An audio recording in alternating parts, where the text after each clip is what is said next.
സമീപകാല മലയാള സിനിമയിൽ കോടികൾ വാരിയ ചിത്രങ്ങളെ വിമർശിച്ച് bishop doctor Joseph Kuriyil.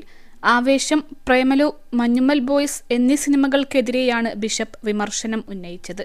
ആവേശത്തിലെ Illuminati ഗാനം പരമ്പരാഗത ക്രൈസ്തവ വിഭാഗത്തിനെതിരാണെന്നും സഭ കുട്ടികൾക്കായി സംഘടിപ്പിച്ച പരിപാടികൾക്കിടെ അദ്ദേഹം പറഞ്ഞു.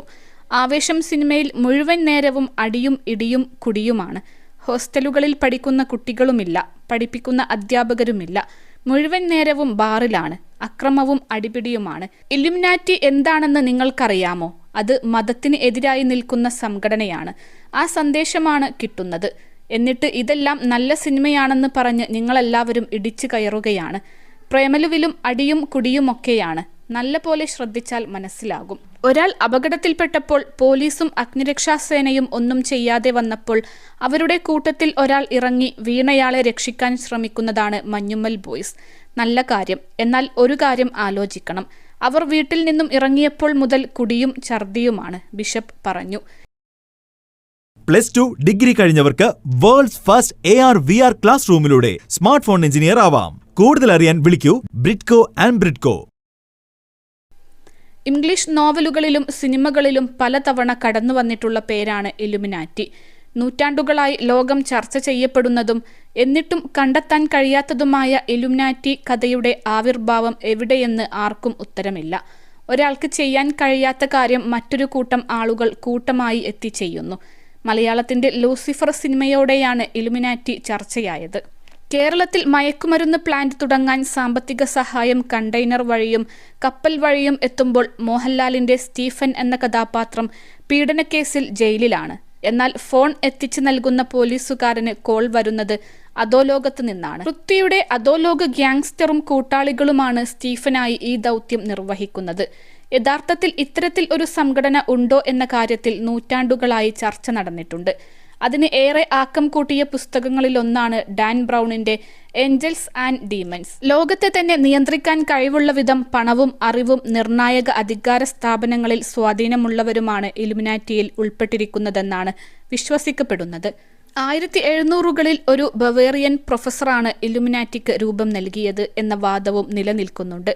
പരമ്പരാഗത വിശ്വാസങ്ങളെ തകർക്കുന്നതിനായി ചിന്തകന്മാരുടെ ഒരു കൂട്ടായ്മയ്ക്ക് രൂപം നൽകി എന്നാണ് പറയപ്പെടുന്നത്. 13 പുരാതന രാജകുടുംബങ്ങളാണ് പൊതുവിൽ ഇലുമിനാറ്റിയെ നിയന്ത്രിക്കുന്നത് എന്നാണ് കരുതുന്നത്. അതിൽ ഏറ്റവും പ്രധാനപ്പെട്ടതാണ് റോത്ത്ഷിൽഡ് കുടുംബം. സംഘടനകളും വ്യക്തികളുമായി ഇവർ ലോകാക്രമത്തെ തന്നെ നിയന്ത്രിക്കുന്നു എന്ന വളരെ പ്രശസ്തമായ ഒരു ഗൂഢാലോചന സിദ്ധാന്തമുണ്ട്. ശാസ്ത്രം, രാഷ്ട്രീയം, സാമ്പത്തികം തുടങ്ങി എല്ലാ മേഖലകളിലും ഇവരുടെ ആളുകൾ പ്രവർത്തിക്കുന്നു. ഇതിൽ സാമ്പത്തിക മേഖലയാണ് റോത്ത്ഷിൽഡ് കുടുംബം നിയന്ത്രിക്കുന്നത്. പക്ഷേ ഇത് തീർത്തും കെട്ടുകഥയാണെന്നതാണ് യാഥാർത്ഥ്യം. അതേസമയം ബിഷപ്പ് ഡോക്ടർ ജോസഫ് കുരിയിൽ വിമർശനം ഉന്നയിച്ചിരിക്കുന്നത് മലയാള സിനിമാ വ്യവസായത്തിന് ഉണർവുണ്ടാക്കിയ സിനിമകൾക്കെതിരെയാണ്. ബിഷപ്പ് വിമർശിച്ച 3 സിനിമകളും 100 കോടി ക്ലബിൽ കയറിയ ചിത്രങ്ങളാണ്. ആവേശവും മഞ്ഞുമ്മൽ ബോയ്സും പ്രേമലുവും മലയാള സിനിമാ വ്യവസായത്തിന് വലിയ ഉണർവാണ് നൽകിയത്.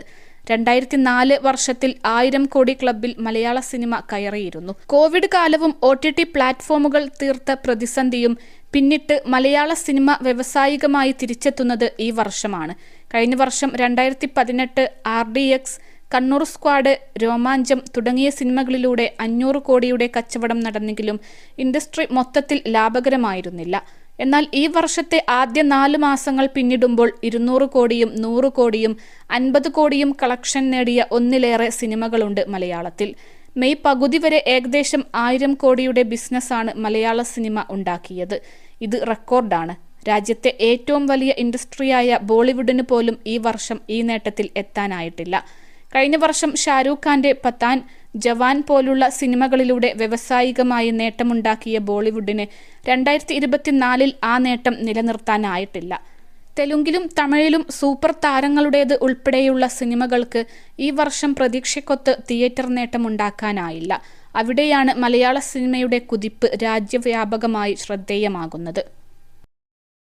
21 ലക്ഷത്തോളം സന്തുഷ്ടരായ ഉപഭോക്താക്കളും 2 ലക്ഷത്തോളം തിമിര ശസ്ത്രക്രിയകളും പൂർത്തിയാക്കിയ മലബാറിലെ ഏക കണ്ണാശുപത്രി ആൽ സലാമ ഹൈ ഹോസ്പിറ്റൽ.